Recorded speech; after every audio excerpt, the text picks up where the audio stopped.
I guess Danny started talking to Tony about the time we put him in nursery school. Did he adjust well to school? No. He didn't like it too much at first. And then he had an injury, so we kept him out for a while. And yeah, I guess that's about the time when I first noticed that he was talking to Tony. What sort of injury did he have? He dislocated his shoulder. How did he manage to do that? Well, it was just one of those things, purely an accident. My husband had been drinking, and he came home about 3 hours late. So he wasn't exactly in the greatest mood that night. And, well, Danny had scattered some of his school papers all over the room, and my husband grabbed his arm, to pull him away from him. It's just the sort of thing you do 100 times with a child, in the park or in the streets. But on this particular occasion, my husband just used too much strength, and he injured Danny's arm. Is that my jacket? Brody, start the elevator. No, not until you tell me what the situation is with you and the sperminator out there. How long has this been going on? Since I finally mustered the good sense to send you packing. He's a much more suitable companion than you any day. Are you nuts? The guy's pure testosterone. He's a walking hard-on, just looking for a hole. I'm in need of testosterone after a year babysitting you and your comic book collection. I forgot what real men were like. I can't believe you have the nerve to come to my mall and pick up guys. Oh, no. Shannon did the picking up. He's already taken me to lunch at the Cheese House, purchased tickets for the opera night, and brought me shopping in stores I want to shop in. I took you shopping all the time. You took me while you went shopping, you jerk. Do you think I care what rat hole store in that shit pit you call the Dermods, the latest Godzilla bootlegs? Do I eating pizza in the same dive pizzeria every night eating out? And do I give a shit what two major comic labels are crossing over characters, selling 2 editions of the book and varying chromium covers? I'm a girl, damn it! I want to do girly things like fix at someone's hair and get phone calls expressing romantic sentiments! I call you all the time! Renee, my mom's asleep. Come over. You call that romantic? When was the last time you pulled out my chair or told me I was beautiful? And this guy does all this in the span of a day. This guy already introduced me to his mother. Really?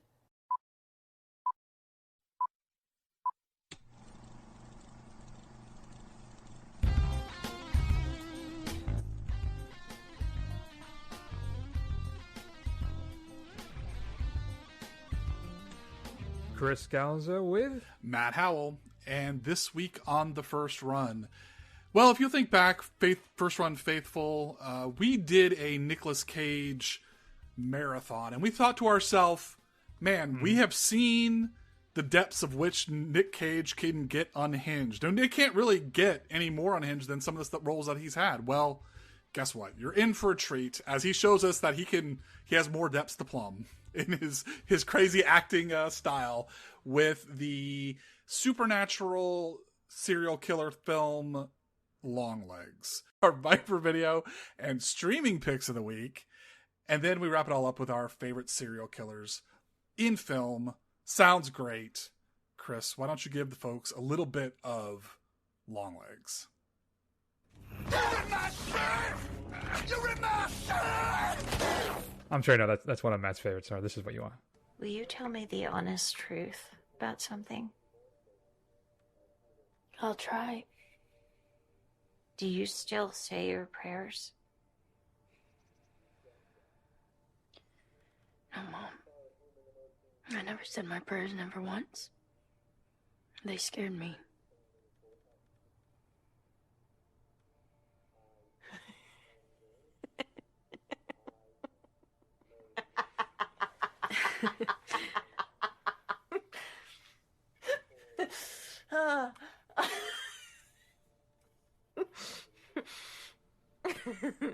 What's so funny? You're right. No, our prayers don't help us. Prayers don't do a goddamn thing.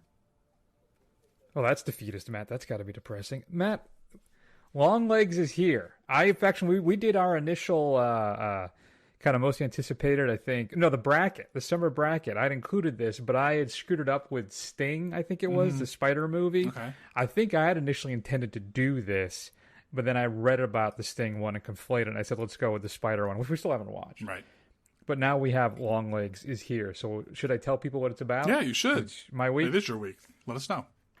All right. I guess technically it's your week because you do the write-up. But then anyway, Nika Monroe, one of my favorite actresses, Matt, of course, from It Follows, a film that you and I both adore.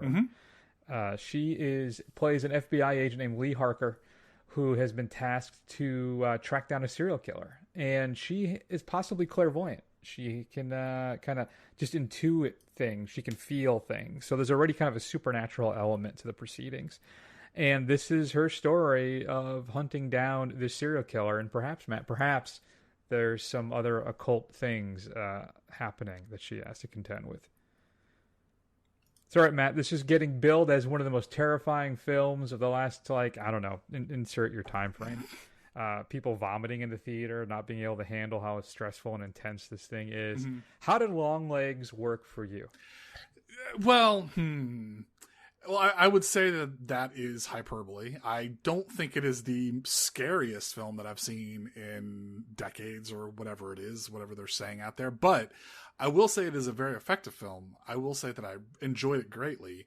And I think it's a good example of a film that uses atmosphere and mood to really set the tone. There's not really any jump scares here for the most part. There's not really a lot of gore or anything like that. But the whole thing is just an unsettling experience. And I think as it kind of digs deeper into the supernatural aspect of it, kind of what's going on, it kind of keeps you off balance at all times. And it doesn't really explain everything to you. It just kind of ends up where it ends up, and it leaves the rest for you to figure out. So overall, I thought it was very, very successful. I enjoyed it quite a bit. And, you know, the jump scare, the only jump scare that I can think of in this whole thing happens in the first, 2 minutes of the film before the title card has even come on. So I guess that gives you an idea of what you're in for. Yeah, I don't want to dwell too much on what is scary or how scary it is, how intensely terrifying. Because I think there's different degrees of that, and I think that can be a little pedantic, kind of say, well, it didn't really scare me, or did it? There's different types of films and different things we can do here, moods, ambiance, all of that stuff. Yeah, I agree. I would say technically, Matt, it's fantastic. Technically. I was able to enjoy just the sheer craftsmanship of this thing. I love that we have this kind of slightly washed out palette for the film that kind of gives everything this kind of inherent coldness and distance. I like that we have these kind of static shots that ever so slowly zoom in, right? Monroe is regularly shot in these kind of odd frames and angles where you make you wonder, what's lurking behind the corner. I think the reveal of Cage's Longlegs is done very well. I think he paces that. Oz Perkins paces that really well. Kind of bringing him in these moments to kind of just always kind of keep us off balance and a little fearful of what's going to happen. I loved how Monroe's kind of stilted performance at times gets explained as the film progresses, and how, I don't know if you noticed this, how she's only, I guess, air quotes, normal when she's actually speaking with her mom on the phones, where she doesn't have this kind of stilted, odd delivery of her words. She actually sounds like a person, even like a kid a little bit when she's talking to her mom. And I think that another thing with Monroe that I liked is how Perkins kind of always ratchets up the tension by focusing on her breathing, especially in those kind of suspenseful scenes, which I think kind of transfers over to us. And I'm watching this, I'm thinking and I sent you an article, I don't know if you had a chance to read it, where I felt like there was something off with the sound design, that Perkins was kind of playing with us with the sound of the film. And then I read this article later on that they did, that the sound designer would record the sounds going, downstairs, but then he would play it back, he would put it in the film backwards. So that way everything always sounds a little just off. And also, too, I love that the film was oddly anachronistic, right? So it takes place in, the 90s. Mm-hmm. She dresses, for the most part, like it's the 70s. Mm-hmm. Meaning so everything Oz Perkins does for her is that she's never progressed outside of that initial incident, I feel like, right? And then it's sort of weird too, like when she's in the bar with Blair Underwood's character, the flight attendants are dressed like it's the 60s, or the 50s or 60s, right? And there's odd little things that kind of reminded me of It Follows, where there's just little things that show that everything is just not normal here. There's something different about this place. And I agree that dread kind of permeates the entire film. And I think Perkins does a really good job with that. My issue I wonder about is the ending. Mm-hmm. Does it work? It's a big swing, Matt. And I don't know if it works for me. What'd you think? Yeah, I was honestly fine with the ending. I think it's a little abrupt. I think it kind of rushes towards the climax, at the end, and it maybe he could have pulled from somewhere else to give this more time to breathe. But overall, I think it pretty much works. I mean, if I have my complaints about it, maybe a little heavy on the exposition from Alicia Witt when she's kind of explaining what happens and what's going on, and the kind of final confrontation at the end is, again, maybe a little rushed and leaving you, okay, what's next? What happens now? Like, he doesn't give you any indication really about what the next steps are, except for maybe things that have been said earlier in the film. So, but overall, I think those are nitpicks for me. I think I enjoyed this well enough where it doesn't sink the effort. I feel like, too, that the downstairs man bit was a little too obvious. Mm-hmm. I felt like once we get to the point where we introduce a certain character, everything snapped into place for me. And unfortunately, I think it snapped into place to me a little too early. Mm-hmm. I felt like, well, this is what's happening. This person's helping this person. This is the downstairs we're talking about, right? Mm-hmm. And I think for all the fantastic craftsmanship of the setting of this world, creating it, dropping us in it, making us feel weird and uneasy, how she's somewhat clairvoyant, and then that initial scene when they knock on the door, right? All these little things that just kind of put you off balance the entire film. Masterfully done. Mm-hmm. But I think it kind of trips over itself a little bit at the end. I just don't know if it really pulls off. I don't know if our, I'm trying not to say too much, if our conduit device really works so much for me. Mm-hmm. And although I do like the vagueness of how we don't really provide a lot of information and the connection of those devices to even our main character, right? And the impact certain things have to her. I'm not sure. I read too in an article, that same article, Matt. I think it was on, I don't know, I'll link it in the show since I've talked about it a couple times. I think it's from IndieWire. But how Cage's Longlegs is supposed to be like a failed former glam rocker. That's why he has the white face paint. So for him, everything's kind of a grand kind of show. Right. Hence also the use of T-Rex a lot in with Bolin in the film's music selections. So I don't know, Matt. I really enjoyed the technical aspects of this. I'm unsettled on the ending. It's creepy as hell. I think the performance, Monroe is fantastic as always. I mean, if I see her name, especially in a horror film, I am like, oh, this is going to be good. Right. I know I'm going to get some entertainment out of this. Also, Nic Cage is, I think, very good as the Longlegs character. Blair Underwood, I think, a little underappreciated as an actor generally, and I'm always happy when he shows up, and I think he's quite good in this as well. I'm sitting at a B+. It's solid. I'm not settled on the ending. Yeah. Yeah, I kind of go back and forth. I think I've been kind of vacillating between a B+ and an A-. I think right now I'm sitting at an A-. I thought it was quite good. I thought it was quite effective.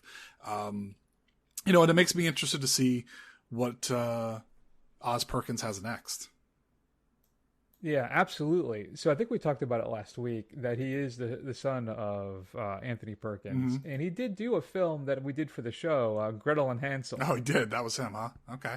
Yeah, he also did The Black Coat's Daughter, which is a film I enjoy as well. I think we were a little underwhelmed by Gretel and Hansel, if I remember correctly. We were, yeah. It wasn't great. It had its moments and it had a vibe, but it wasn't all there. So I guess next up he's adapting The Monkey from the Stephen King story. Oh, okay. Nice. And one of my favorites, too, Elijah Wood, is going to be that. And that's a guy who supports horror. Right.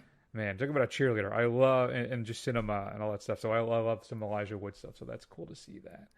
So, all right, Matt. All right. What did you thoughts about the world building and all of that? Did you catch the kind of the sound design or the anachronistic kind of touches of time or anything? Did any of that kind of that jump out at you? Yeah, I mean, it looks, I think I was with you. I mean, the kind of locations that looked like they were from the, early 80s, late 70s, her dress, the lounge that they're in, it seemed kind of a throwback thing. But at the same time, I just figured this was early 90s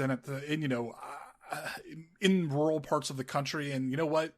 We think that, you and I, we think that wasn't that long ago, but it really was. And a lot of that stuff, it probably was like that, and we just didn't notice, back when we were, younger kind of thing. So I didn't fault it for that. I thought it was a cool little touch. I didn't notice the sound design so much, but I thought, overall, I thought it makes sense as far as, kind of lending itself to the unsettling nature of what you're seeing on screen. Yeah, I'm always kind of, too, being a score guy, Mm-hmm. I always seem to hone in or focus on that kind of stuff, Sure. too. I really want to watch this when it's available with headphones. Mm-hmm. Get my my surround kind of I guess it's a fake one, but still get that really. I'd love to watch this with that full, isolated sound around my ears, right. Not being in a theater. Right. So that'd be interesting to see. Longlegs is currently playing in theaters all around you. Man, if they gave an Oscars out for marketing campaigns, I think Neon would absolutely win. I went to a 2 p.m. showing of this, man, on a Saturday, and my theater was packed. And I think this was like an 80-plus seat theater. Yeah. So this thing's doing really well. So good for Neon, good for Oz Perkins, good for Monroe, everybody involved. You can let us know your thoughts, feedback at thefirstrun.com. Matt, let's talk about what's coming up on physical media this upcoming Tuesday, July 23rd. Here's a box set that I think 12-year-old me would have been all over. Hey, wait a minute.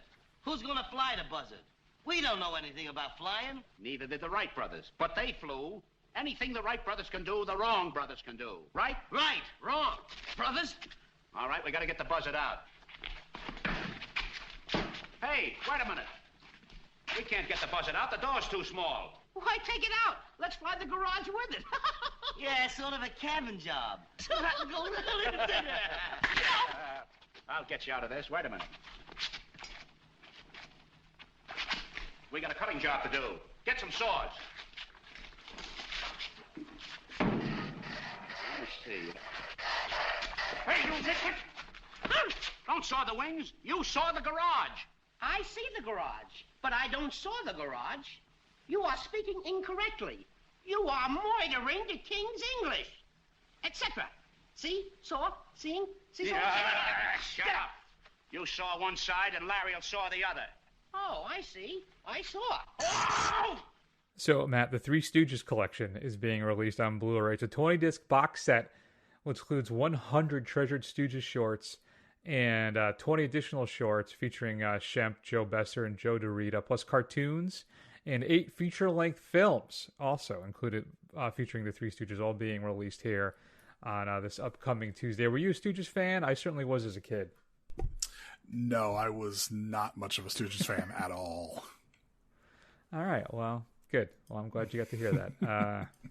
So what's coming up here? Here's number 5. This will be 5, right? Number 5? The Strangers, Chapter 1. Rennie Harlin's prequel kind of rebootish of the Strangers franchise that is supposed to be horrible. So, yeah, I don't know if you really want to buy this or check that out. But I want to let you know in case you're a Strangers completist. I don't know. 4. The Linguini Incident is being released by MVD. It includes the director's cut. Get a brand new 4K restoration of that. It's only available on Blu-ray, though. Includes an introduction by the director, Richard Shepard, commentary, a feature-length documentary, and more. I actually just got this Last week, I was able to pick it up over at Viper Video here in Tampa. You ask yourself why? The Linguini incident? That is a horrible name for a title for a film. It's because it stars David Bowie. Oh, so I had to, pick it up at some point there. So there you go. Can you hit it from there? I got 3 shots. That's enough.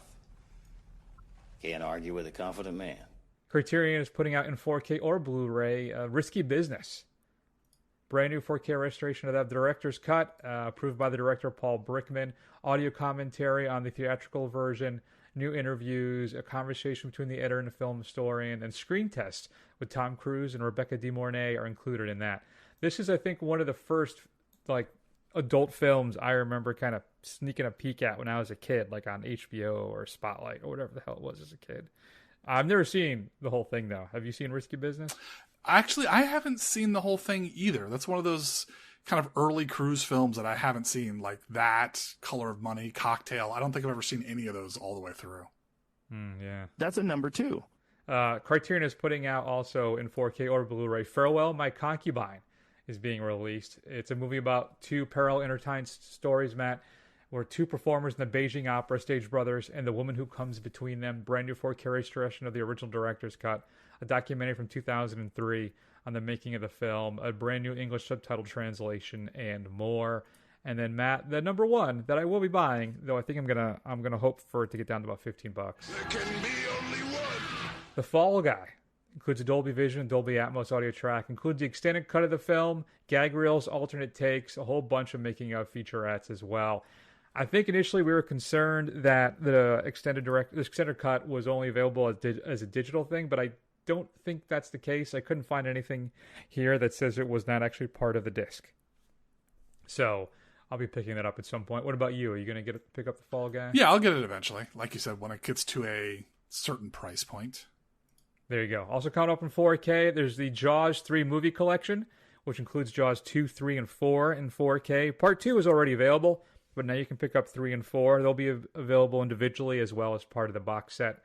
And one of my favorite things about this is that Spielberg has said he will never allow the first Jaws film to be part of any set of the other Jaws movies. He refuses to participate, which I guess I don't blame him. Cannibal Apocalypse is being released. This is from a 2020 Studio Canal 4K scan, but it's being released here domestically now. Includes an audio commentary and some making of featurettes in an interview. The Lady from Shanghai, the Orson Welles Rita Hayworth film from 1947, is being released in 4K as well. Matt, I'm going to go with your Viper Video Pick of the Week. And, of course, it's at vipervideotampa.com. Arcadian, featuring your boy Nic Cage. In the near future, on a decimated Earth, Paul and his twin sons find tranquility by day, but terror by night, when the ferocious creatures awaken and consume all living souls in their path. When Paul is nearly killed, Matt, the boys come up with a desperate plan for survival, using everything their father taught them to stay alive. You can order that if you give Shelby a call. Check them out at vipervideotampa.com. Matt, which should we be streaming this week? Well, this is embarrassing because I was going to recommend Arcadian. It's also available on Shudder. If you don't feel like buying it, a hard disc copy, you can watch it on Shudder. I did check it out. It's actually pretty entertaining. So, I think it continues the thing of up and down Cage, but he's always at least entertaining to watch. My gut says he's in that film for like half an hour.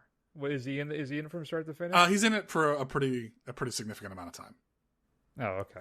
The way I read that, it felt like he did like a day roll, and then that was out, right? And that was it, yeah. Fair enough. All right, let's keep rolling, Matt. Let's wrap up the show and share our 5 favorite movie serial killers. This is not turning into a true crime kind of podcast, so maybe it would boost our listens. Who knows? Probably would. But yeah, all right. Here's one, Matt, that didn't quite make the cut for me. Hey, Warren. Is there anybody in this place you could vouch for to give me a ride home? Fair lady, your chariot awaits. You've been eavesdropping? Eavesdropping and can't help it here. I think I belong in the latter category. So, icy hot. You offering me a ride home? I'm offering you a lift. If, when I'm ready to leave, you are too. And when are you thinking about leaving? Truthfully, I'm not thinking about it. When I do, you will be the first to know. Will you be able to, drive later? I know looks can be deceiving. But I'm a teetotaler. I've been drinking club soda and lime all night, and now I'm building up to my big drink. Which is what? Virgin Pina Colada. Matt, who is that? Stuntman Mike. Who's Stuntman Mike? Stuntman Matt. Who is he, though, Matt? Do you know? He's Stuntman. Stuntman. He's a stuntman. That's it. So that, of course, is Stuntman Mike from Death Proof, who kills people with his roll car, his stunt car, basically, right? And I haven't watched Planet Terror. I haven't watched Death Proof in a long time. I almost opened my my Grindhouse Blu-ray the other day and put them in. I always kind of, though, like, I want to watch the full versions, though. So I go to the full version instead of watching the condensed kind of Grindproof version. Sure. But I do want to revisit those. I ended up, what did I watch this weekend? I watched Gladiator, which I hadn't seen in a long time. I got the all excited for that. And I watched The Shining over the weekend, too, for some reason. Well, you know what it was? I was cleaning the office, doing like a deep clean, like pulling stuff out from the walls, vacuuming and all that stuff. I don't know if I could really say I was watching The Shining as a more... more like had The Shining on in the background. Yeah, exactly. So why don't you start everything off, Matt? Who's your fifth favorite movie serial killer? All right, so my fifth favorite is a film that Chris is quite partial to. I like it. I don't think it's as great as everybody makes it out to be, but Brad Dourif as the Gemini killer in Exorcist 3 is creepy as all hell. On a couple on these lists you're going to see I kind of lean a little bit more into the supernatural, not exactly kind of a straight serial killer, although we do have some of those as well. And I think it's a good supernatural performance to kind of get us started. That's nice. No, I like that one. It didn't quite make the list for me, but that is an honorable mention. Mine one is a film I just watched, I think, for the first time last year, is Rhoda from The Bad Seed. This is the young girl from 1956 who, if you get in her way, if you cross her, well, you may just encounter some type of mishap and die. And Patty McCormick plays Rhoda, and Nancy Kelly is her put-upon mother who just cannot believe that her daughter could do such horrible things. But, oh, she does. And it just, the way she comes across, like, it's just so matter of fact, well, he wouldn't give me back my doll, type of a thing. And it's, I know it's an older film, but if you haven't seen The Bad Seed, it is, for me, it's really incredible how kind of dark it is conceptually. If you think about it too, having a child killing all these people in 1956, it's quite the thing. So Rhoda's my 5. All right. My number 4 then is a turn by Bill Paxton, a father of 2 who is really just committed to freeing the world from evil as the God's Hand killer in Frailty, whereas he is convinced that he can see demons in people and he has to take them out, and he's training his kids to do that as well.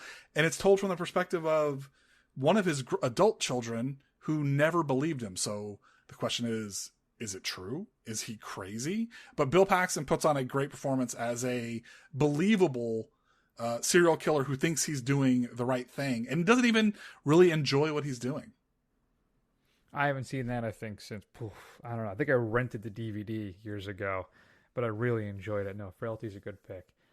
My number 4 then is, I think, I got to rewatch this film, but it's John Carroll Lynch as Arthur Lee Allen in David Fincher's Zodiac.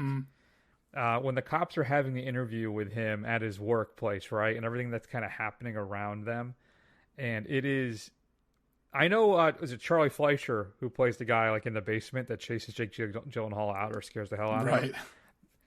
But Lynch is so much more creepy in that film with his presence and his mannerisms and the way he just interacts with them, and it is so unsettling. The whole film is, but when it's just that it's clear to me though that's clearly who it is, and just when he's on screen from the beginning, you know something is horribly wrong, and that's just, I think, a testament to the power of that performance.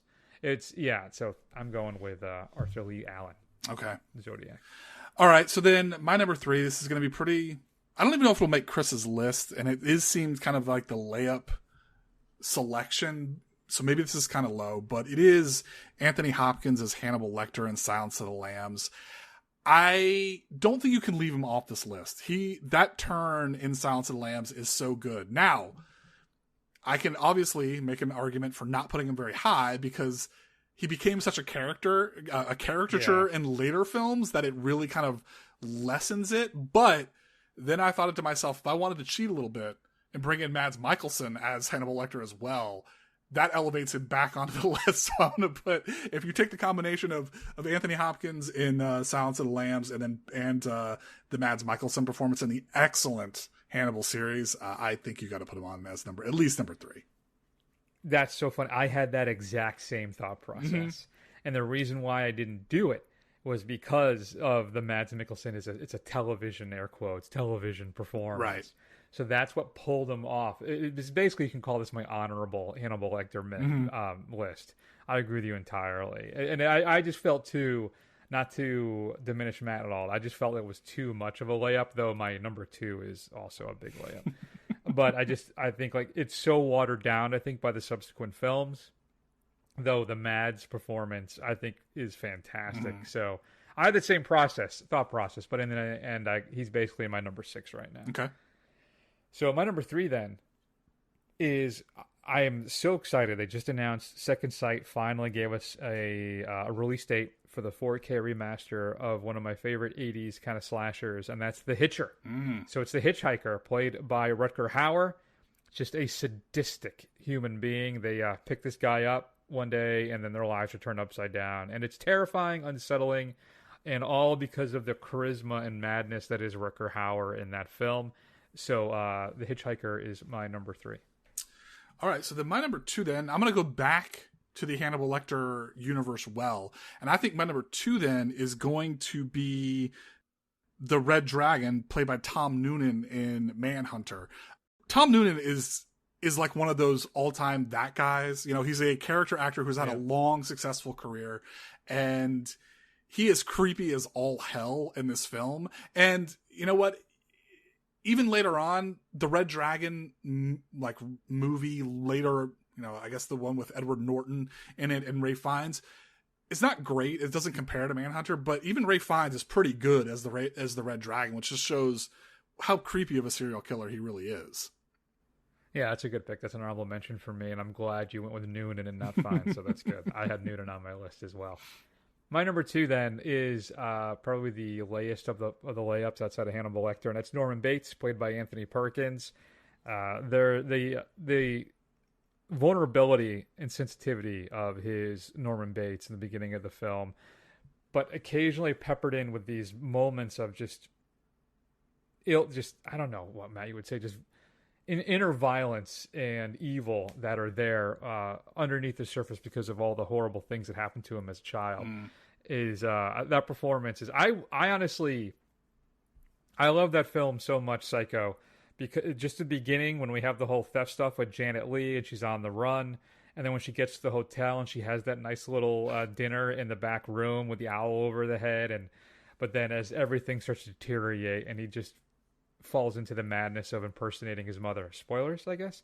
And, it's just, but Bates' performance in that, where he's totally just unable to kind of help himself, right? When he needs to protect his mom, when she says about putting her in a home, like all these little touches and just the subtleties of that performance is what make it so good. So that's why, and honestly, those sequels are good. Psycho 2, 3, and 4 are actually all pretty strong. They're not as good as the original. I mean, it's hard to measure up, but still, there isn't a weak one in the bunch. Okay. So Norman Bates is my 2. Yeah, I didn't put Norman Bates on the list because honestly, I kind of forget that there's Psycho sequels. So then it's like, is he really a serial killer? Just because in my mind, only the first one exists. Because I don't think I've seen any of the Psycho sequels. Okay. Yeah. All right. So then my number 1 then, well, if we're going with layups, it'll be layup after layup after layup. This is the ultimate layup, I think. Beyond even Hannibal Lecter or Norman Bates, it's Patrick Bateman from American Psycho. Christian Bale giving an all-time performance. I remember when this film came out, I did not like it. I was like, what did I just watch? Yeah, I mean, when did this come out? I was probably nascent. I was what a young, would have been 99 Yeah. because I was at the movie theater. I was running the theater when it came. I actually have a really cool teaser poster from the film. Nice. So yeah, it was 99. Yeah, so I was probably 19, 20 years old. I probably wasn't as sophisticated as I am now. Not as well versed in the language of cinema. And it's just a role in a film that has really grown on me over the years. And I think Christian Bale plays the role to pitch perfect perfection. So that's my number one. 2000. I'm sorry, my year did cross over into 2000, so it came out in 2000. All right, fair enough. Yeah, I was worried about that. Yeah, Patrick Bateman's an honorable mention for me as well. My number one, then, it's one of my favorite films. It's Reverend Harry Powell, Night of the Hunter. And Robert Mitchum at his creepy best, just the way he says children when he's trying to find them. But what's so great about that film is how it has this kind of dreamlike feel to it all the way through. It's just a gorgeous, unsettling film. And Mitchum is just a powerhouse in that role. So he's my favorite. He goes around basically, his thing is he finds women, kind of marries them, then kills them, and then moves on to the next town.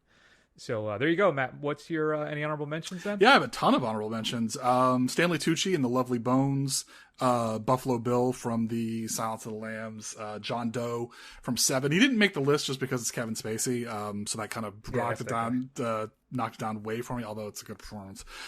Zodiac, Elijah Wood in Maniac, the Smiley Face Killer from The Howling, as the lead werewolf is a serial killer in that one. I like that. Yeah. Stuntman Mike, Norman Bates, and Bern Gorman, the Watcher from Watcher.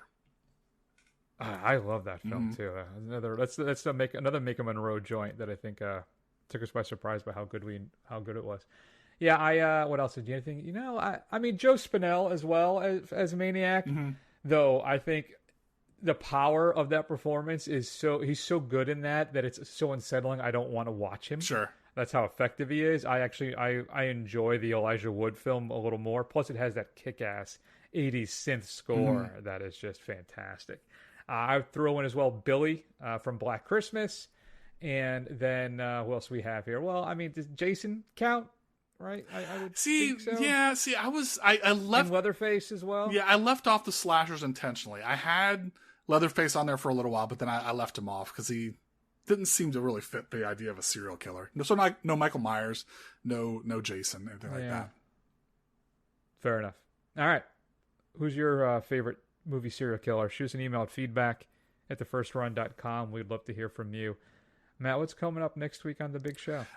We follow up with the latest from Glenn Powell, America's most milquetoast or compelling actor. I can't really tell what's going on with Glenn Powell at all. Yeah. But we're gonna watch Twisters. So yay. That'll be fun. In the meantime, you can head over to thefirstrun.com. You can find archives of all the old shows. You go over to YouTube, Instagram, Twitter, Facebook, and then do a search for The First Run. Scroll. You'll find us. Shoot us an email, feedback@thefirstrun.com. Head over to Apple Podcasts. Give us a review. It'll help other people find the show. And Screenrun is about to wrap up, Matt. We're going to be discussing Invasion, or The Invasion. I think just Invasion. And that'll wrap up this season soon, so you can see that episode, I think, next Monday. And that's that. So we're going to go ahead, take an extended break. We hope you all take care of yourselves. We love you all very much, and we will see you soon. Take care.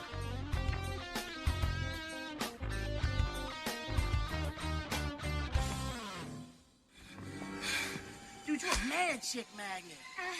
TS, Brody, security guards, under arrest. They need help. Go! Wow, a sailboat. Brenda?